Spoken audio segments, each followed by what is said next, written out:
Yeah, it's right between your legs. No, actually? Literally. Oh, try not to move around too much. What triggers the explosion? It's the force of an impact. Okay.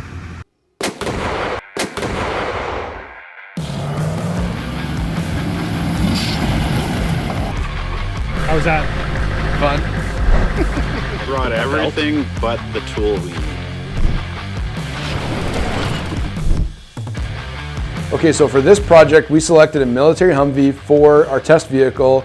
Basically, it's the perfect vehicle because it's very stripped down, very basic, and that way, as we're driving, we can tell if the tires got good ride quality and compression, good traction, all those kinds of things, and we're not being able to say like, oh, it's the shocks on the vehicle or whatever the case is on a more modern vehicle that is allowing for those things to happen. So if we can get it right on a Humvee, if we go put it on a newer, more modern vehicle, it's going to work great.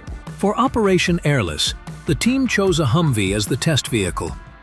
The Humvee already runs a tire that is heavier than normal pneumatics due to the internal run-flat system that is used to keep the vehicle mobile. This is driven by a portal hub system with lower gear ratios, which help the Humvee turn the tires due to better torque transfer.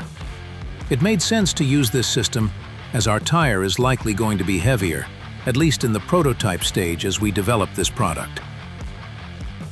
We're not buying two today, okay? That's the goal. We're not buying two. Yeah. Okay, well, it's $7,000 versus 8,700. This one's a 94. Every time we try and buy one of these things, it's like, you just end up thinking like, yeah, I want to buy this one, and then you end up playing the game. Yeah. When you start the day, you're always like, yeah, I'm going to get it for a nice, reasonable price. And then, okay, now we start spending more. It's never how it works.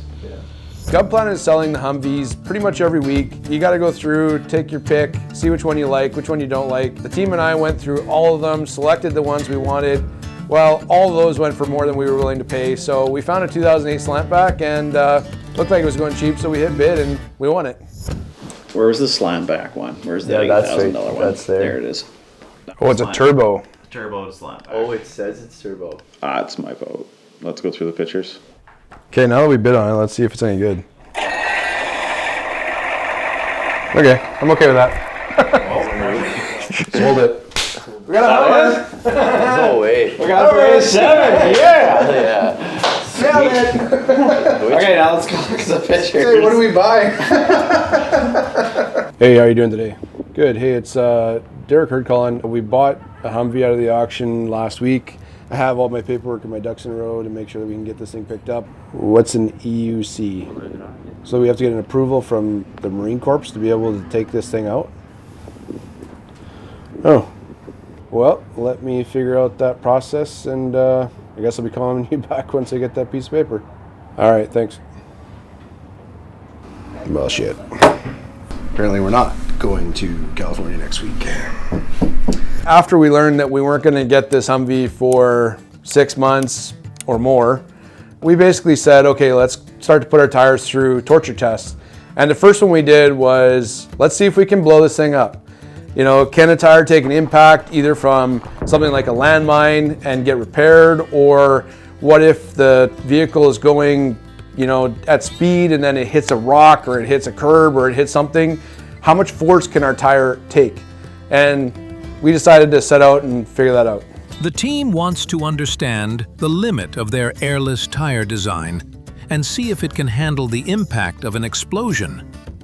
Potentially rubber from the tire can be damaged and need to be replaced, or the rim can bend, which would cause balancing issues. If these things happen, the tire can be repaired, but they need to understand at what point this can happen. Believe it or not, like TNT and Semtex and all that kind of stuff isn't readily available. Apparently I don't have access to it. We ended up buying similar to Tannerite, but it's not Tannerite. It's made with like mining grade ammonium nitrate. I'm told it packs a little bit more of a punch. It should give us a baseline test that it can take some type of an impact or how much of an impact. And then either we modify our design or we keep escalating the type of testing we do with it. Should be an interesting day. So 1.25 pounds of Tannerite is 40% of dynamite. 1 pound of Tannerite is about 180 grams of TNT, and you're saying that there's 100 grams of TNT in a landmine? Yeah. Okay.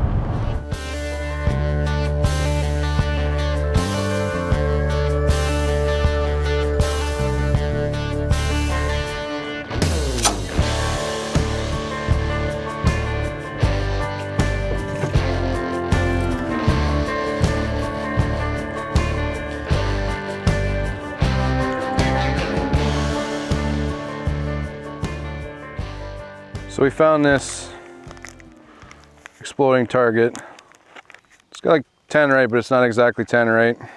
It's supposed to be a little bit more potent. You know what, I'm gonna read the instructions on this stuff. He told me what to do, but remove lid, open sanitizer packet, container, close lid, shake well, multiple directions. Okay. Now you put this on. I've never done it, so there's a little bit of a nervousness going on right now. So the guy told me you just like keep rolling it in different directions until it's gray, because I guess the better mix you get, the better explosion you get. I don't know, I feel like it's pretty mixed, but I don't really want to shake the crap out of it because, again, I've never done it. We don't recommend repeating our testing process, by the way. Okay, so we got a steel plate under there. And basically the goal is that the steel plate should keep the force from going down and everything's going up. Okay, so we had to figure out first what a pneumatic tire could take. So we took off-road pneumatic tire with a heavy-duty rim, put 1 pound of an exploding target underneath it, and we set it off.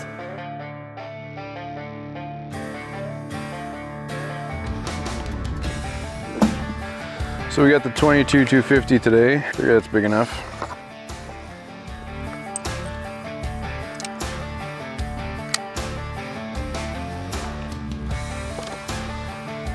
Let's go see if we can blow some shit up. The team's plan is to shoot an exploding target with 1 pound of exploding material with a high-powered rifle that will trigger the explosion. This will simulate the damage they are looking to find on the tire. So I ranged it and we were about 120 yards. The truck, which is about 20 yards back, so we're about 100 yards on this one. I've never shot tannerite before, so I have no idea how this is gonna go.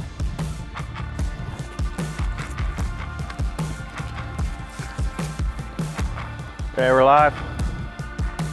1, 2, 3, 4. Okay, going hot.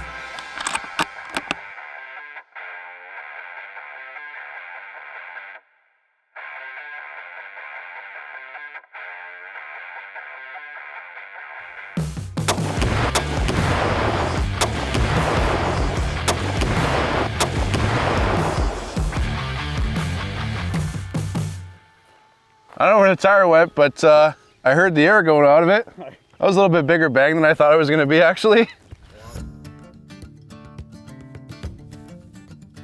That's where it detonated. This is the steel plate. It was underneath it. A little bit of a dent. I'm a little shocked to see how much that went. And this is the tire that we blew up. Nothing left in there. It's not holding air anymore, it damaged the rim. But it actually didn't break the rubber, which... It's quite surprising. Like, it didn't even put a hole in it or nothing. But it broke the bead on both sides. Yeah, it broke the bead on both sides, so... That tire's not airing back up. Like, you think about it, a rock went 20 yards. I don't know how tall this went up, but rock went 20 yards and impacted the tire, and it went flat, but it didn't destroy it. But driving that, if you went to drive that, even if you had a run flat system in it, it's gonna be shredded by the time you get anywhere. There's actually like damage in the rock. Oh, there's a chunk taken out. Yeah, there's enough force to break the rock, which is more than I'd want to hold in my hand. So once we had the results of the pneumatic tire and the damage that caused from a 1 pound of exploding target, we did the same thing with our tire to see what happened. We are setting up the next tire. We're gonna do our tire. Let's reset, let's see where we go. Little boy or big boy? Let's start with the small one. Oh yeah! A boy a little heavier than I remember. You're a little older too. I am a little older. Bye tire.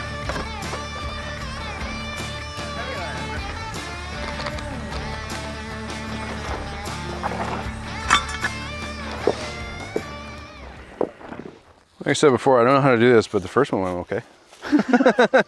First one went good. Okay, I think we're good. There we go. Perfect. Shot number 2, this is gonna be with our tires now. So this would be the equivalent size for the Humvee. Okay, so we changed our angle for the second shot. See if we can get a little bit more direct hit on it, a little closer.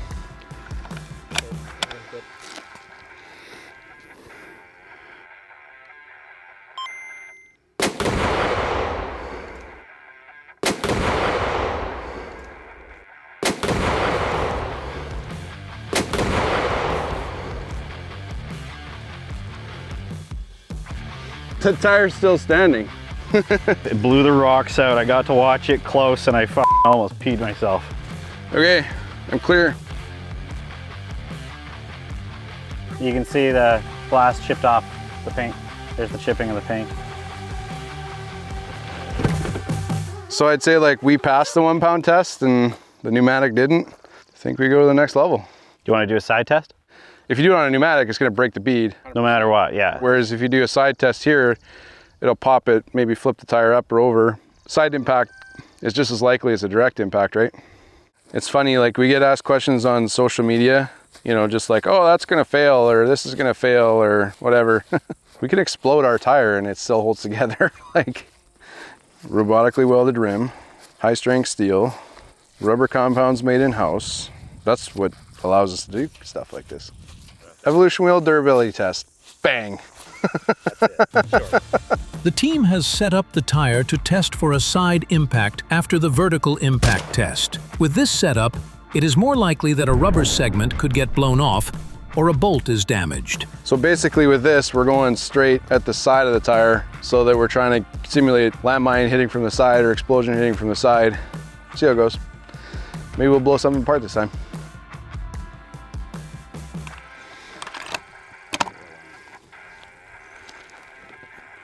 Hot.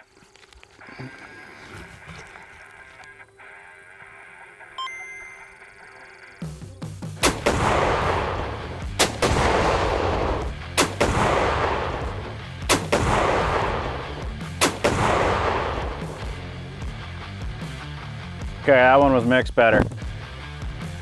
I find if you hit it in the bottom, you get a lot better results. I guess let's go see if we ripped it apart or if we have to increase some potency. This looks like to me where it was. You can see a little bit of like side loading and scuffing fragments, but that didn't break a bolt, didn't hurt the rim, didn't hurt the segment, beyond use. Basically that's 2 impacts, quote unquote, from a mine, landmine. Again, we're not explosives experts, so I don't know that that's true or not, but 2 detonations from 1 pound of tannerite each, and you could still drive with this thing. That's a win in my books. Maybe we do a little bigger test. Okay, we're gonna do a second vertical test. And we're hot.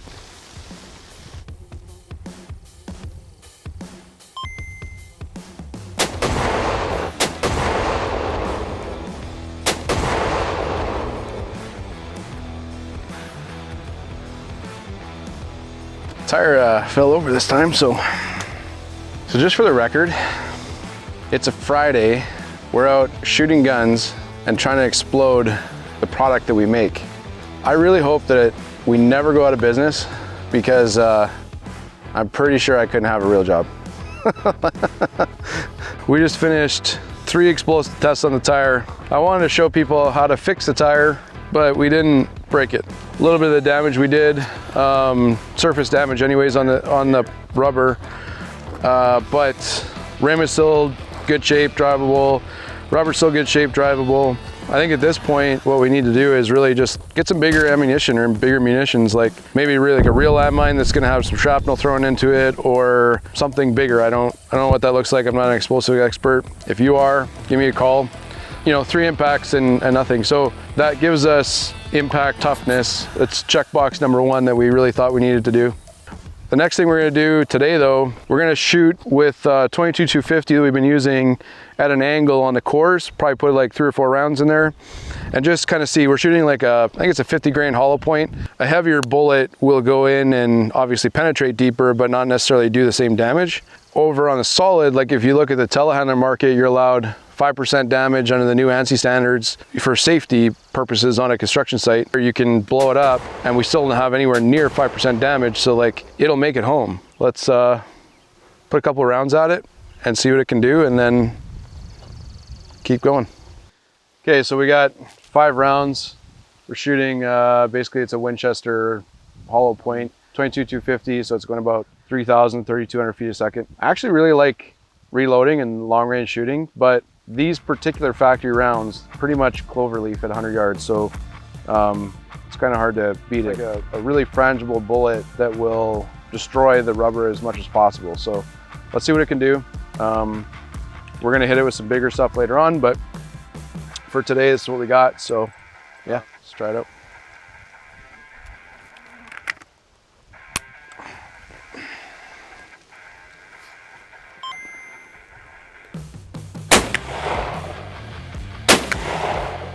Nice. Solid shot.